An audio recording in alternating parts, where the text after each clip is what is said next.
ফের ভয়াবহ ভূমিকম্পের ঘটনা নেপাল ও তিব্বত সীমান্তে। মঙ্গলবার সকাল 6:35 নাগাদ প্রথম কম্পন অনুভূত হয় নেপাল তিব্বত সীমান্তে। রিক্টার স্কেলে কম্পনের মাত্রা ছিল 7.1।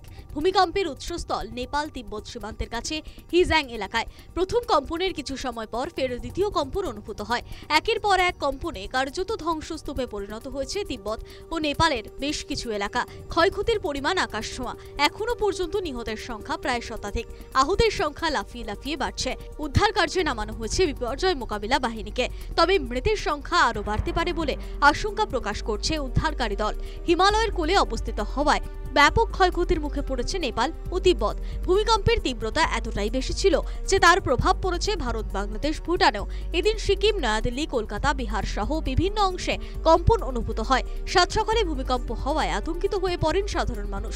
বহুতল ছেড়ে বাইরে বেরিয়ে পড়েন সকলে। এর আগেও ভয়াবহ ভূমিকম্পের সাক্ষী থেকেছে নেপাল। গত বছর জোরালো ভূমিকম্পে কেঁপে উঠেছিল প্রতিবেশী রাষ্ট্র নেপাল। সেই ভূমিকম্পেও বহু মানুষ প্রাণ হারান।